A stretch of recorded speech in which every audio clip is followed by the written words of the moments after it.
I don't want to talk too long. I'm here really to take some photos with you, but I do want to remind you, we're in tough economic times, as we all know, and we've had to do a number of things that are generally not associated with conservative governments because we have to adapt for the times.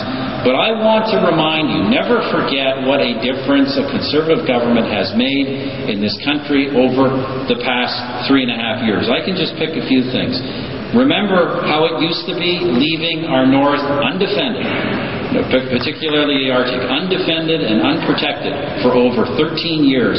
We have taken real action to assert this country's sovereignty over our north and over our Arctic.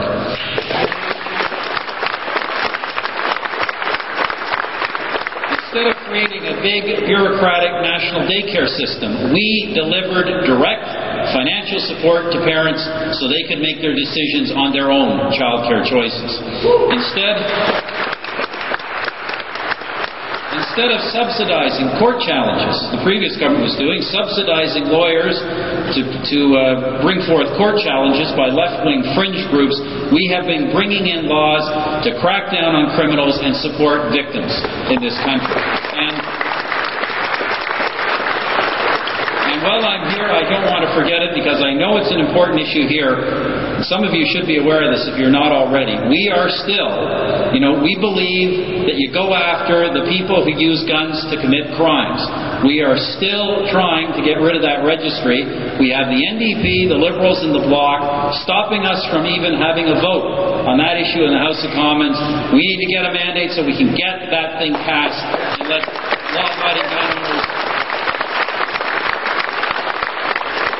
be respected in this country. Instead of polling the United Nations General Assembly to determine Canada's foreign policy, we have taken a strong and principled stand in favor of freedom, democracy, human rights, and the rule of law around the world.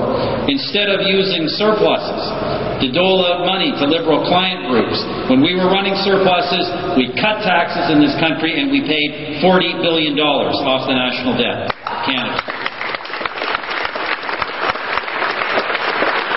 And frankly, friends, the thing I'm most proud of as a government, absolutely the most proud of, the most important thing we have done, instead of constantly asking our Canadian forces to do more with less, we have given them the equipment they need and the respect that they deserve.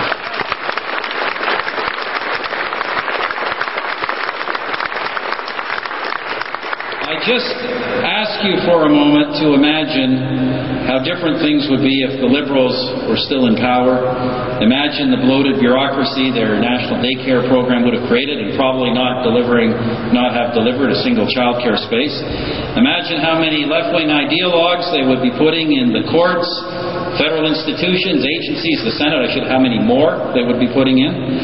Imagine the damage Mr. Ignatieff's carbon tax would be doing to our economy in the middle of a global recession. Now, friends, we have come forward, as you know, with our economic action plan. It's an important, large-scale, one of the largest-scale stimulus measures in the world. We're delivering it in a rapid way, but our spending, friends, is temporary. The opposition has said, and they've been very clear, we should be spending a lot more, and we should be making that spending permanent. And they have said, and I know Mr. Ignatieff is trying to change his tune today, they have said repeatedly they would raise taxes to pay for that spending, to pay for their permanent spending. And that, friends, is one of the biggest single reasons this government needs to be elected. So when the recession is over, we can keep taxes going down in this country instead of going up.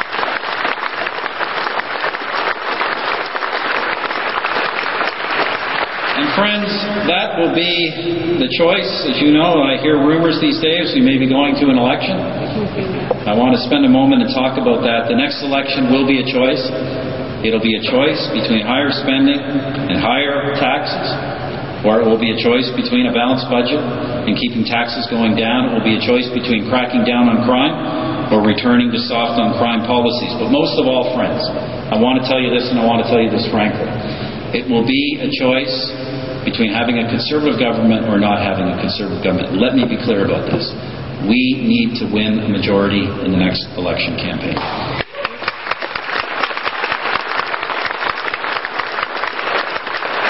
I am not just saying that because we need a few more seats. We saw what happened last year. Do not be fooled for a moment. If we do not get a majority, the Liberals, the NDP, and the Bloc Québécois will combine and they will form a government. They will deny this till they're blue in the face in an election campaign, but I guarantee it, if we do not win a majority, this country will have a Liberal government propped up by the Socialists and the Separatists. That government may not last very long, but every day it is in office, it will do long-term, real damage to this country. This country cannot afford a government like that. If they force us to the polls, if they get together and force us to the polls, we have to teach them a lesson and get back there with a majority and make sure their little coalition never happens to this country.